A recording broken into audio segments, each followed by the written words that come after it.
In this week's Bleach, Gazen doesn't take death very well. Those people deserve to be murdered.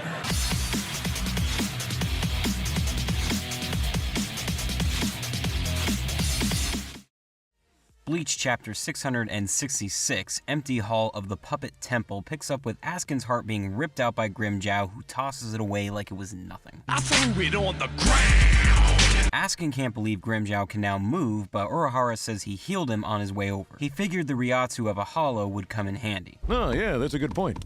Fuck me, right? Askin thinks Urahara was anticipating that, but Urahara says he didn't. He just likes to have 1,000 what-if scenarios so he's never caught off guard. I'm 50 moves ahead of you and everybody else. Askin says that's a little extreme, but Urahara tells him this is war. If you lose, you're dead. Pushing yourself to the brink to survive is nothing out of the ordinary. You just started a war! Askin tries to keep speaking, but Grimmjow stabs him through the chest again. Urahara thinks that was a little much. What do you think you're doing? If you wouldn't mind, just give me 5 minutes here. But Grimmjow collapses as Askin keeps talking and mentions that upon his death, the power of his gift ball deluxe magnifies.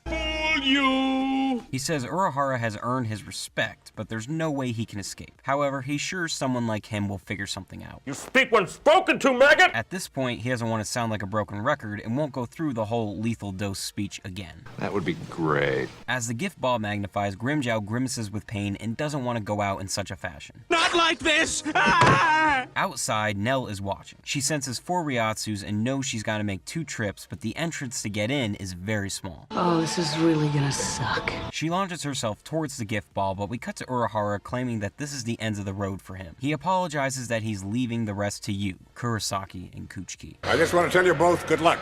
We're all counting on you. Cut to Thor, who's smashing his frozen fists in anger. I'm angry about this! Hitsugai is having a tough time against Thor and is lucky to be saved by Byakuya when he's almost caught. I don't need your help. Byakuya says taking on an opponent of that size is going to require help, but Hitsugaya tells him that even if he stood on top of him, they'd be a little short of reaching Thor. Byakuya is not amused. Ah, screw you, that was funny. Thor tries to go after both of them, but his arm is sliced in the process. Any jokes for that one, Hitsugaya? Let me give you a hand.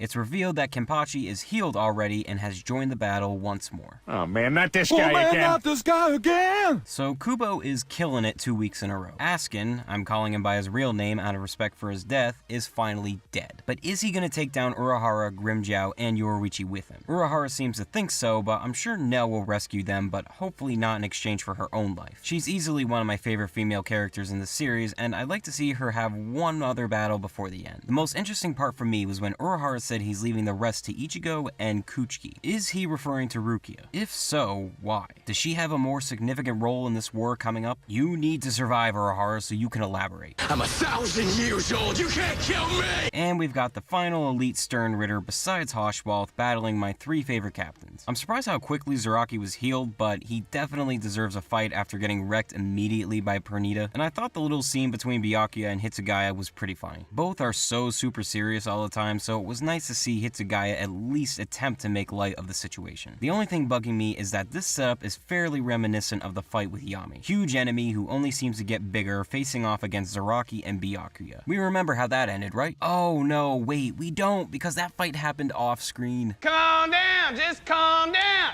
I can't believe it, but back-to-back 10 out of 10 chapters. Urahara and Grimmjow may die, Nell is on her way to possibly save them, and Kenpachi has returned to help Hitsugaya and Byakuya. For my question of the week, how did you interpret Urahara saying he leaves the rest to Ichigo and Kuchiki? And do you think he, Grim, and Yoruichi will die? Favorite comments always featured in the next review. Here are last week's winners.